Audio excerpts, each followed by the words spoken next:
लोगों की सुरक्षा के लिए कुछ है? क्या क्या इंतजाम? सुरक्षा का दिया है, बस एक जूता दिया है, हेमलेट दिया है, बस वही सुरक्षा है। और अच्छा, पीएफ, ईएसआईसी, बीमा वगैरह कुछ हुआ है आप लोगों का? ना, कुछ नहीं हुआ है। कभी मेडिकल हुआ है आप लोगों का? मेडिकल तो नहीं हुआ।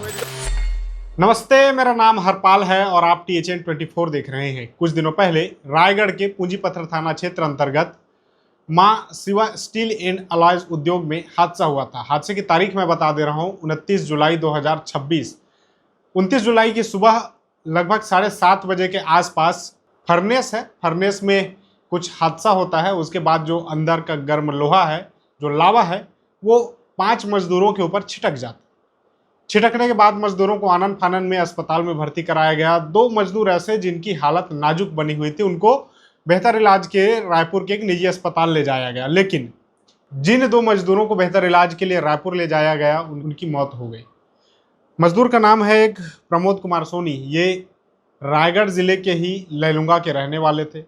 दूसरा मजदूर चौखट सिंह, ये आंध्र प्रदेश का रहने वाला था। यानी कि 2 मजदूर अपने परिवार से हमेशा के लिए दूर हो गए, परिवार बिखर गया।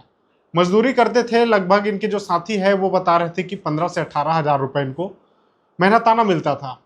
अब हादसे में किस तरह से लापरवाही हुई, किनकी लापरवाही है, किसकी वजह से 2 परिवार बिखर गए, इसको लेकर जांच की जा रही है। आपको पता ही है, औद्योगिक हादसे होते हैं तो जांच किस तरह से की जाती है, जांच में किन लोगों को दोषी ठहराया जाता है और दोषियों के ऊपर क्या कार्रवाई होती है। मुझे बताने की जरूरत नहीं है कि औद्योगिक हादसे में जिस तरह से मजदूरों की मौत होती है, मजदूरों के मौत के बाद केवल परिवार ही इस दुख का सामना करना पड़ता है। जो उद्योग प्रबंधन है उनके ऊपर कुछ सामान्य से उनके ऊपर कार्रवाई करते हैं। अब पूरे मामले को लेकर जो है उद्योग सुरक्षा के जो अधिकारी हैं रायगढ़ के, वो बता रहे हैं। सुनिए क्या कह रहे हैं। Maa Shiva steel and ferro alloy plant में इंडक्शन फर्नेस में बबलिंग हुई थी, बॉइलिंग हुई थी, जिसमें 5 श्रमिक चपेट में आकर घायल हुए थे, जिसमें 2 श्रमिक को रायपुर रिफर किया गया था, जिनकी मृत्यु कालांतर में इलाज के दौरान काडला अस्पताल रायपुर में हुई है। 3 श्रमिक रायगढ़ में एडमिट थे। घटना उपरांत हमारे द्वारा कारखाना अधिनियम 1948 के विभिन्न प्रावधानों के अंतर्गत कार्यालय उप संचालक औद्योगिक स्वास्थ्य एवं सुरक्षा विभाग के द्वारा जांच किया गया। जांच उपरांत कारखाने के संचालक रजत गर्ग के विरुद्ध हमने 782A, 41, 73, 73 धाराओं के उल्लंघन बाबत उनको नोटिस जारी किया गया है। कारखाना के फर्नेस क्रमांक 3 जहां भी ये दुर्घटना घटी है, उस फर्नेस को हमारे द्वारा बंद करा दिया गया है और भविष्य में ऐसी पुनरावृत्ति ना हो, उसके लिए कुछ गाइडलाइंस उनके लिए इशू किए गए। तो आपने सुना, ये राहुल पटेल जी हैं। रायगढ़ में उद्योग सुरक्षा की जिम्मेदारी इनके ऊपर है।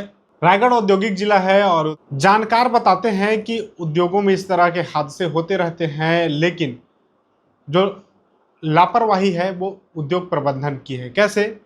ज़्यादातर जो रायगढ़ के प्लांट हैं, पावर प्लांट हैं, ये स्टील प्लांट हैं, उनमें ठेकेदारी प्रथा हावी है।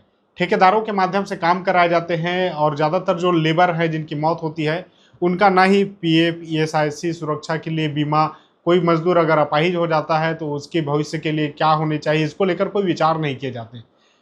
प्रशासन और जो जिम्मेदार हैं उनसे भी निवेदन है कि ऐसे मजदूरों के लिए सोचें, ऐसे मजदूरों के परिवार के लिए सोचें। जो चले गए उनके लिए 8 से 10 लाख रुपए का प्रबंध उद्योग के द्वारा कर दिया जाता है, लेकिन जो मजदूर घायल हुए हैं, जो जिंदगी भर अपाहिज रहेंगे, जो जिंदगी भर दिव्यांग हो जाएंगे, जो काम नहीं कर पाएंगे, उनके लिए उद्योगों की तरफ से कोई व्यवस्था नहीं की जाती। इन लोगों के लिए भी प्रशासन को सोचना चाहिए, उद्योगों को सोचना चाहिए। फिलहाल इस खबर को लेकर आप क्या कहते हैं, प्रतिक्रिया जरूर दीजिएगा। और मां शिवा उद्योग में जिस तरह से हादसे के बाद 2 मजदूर की मौत हुई है, 3 लोग अभी भी जिंदगी और मौत से जूझ रहे हैं, उनको लेकर आप क्या कहेंगे, प्रतिक्रिया जरूर दीजिएगा। धन्यवाद।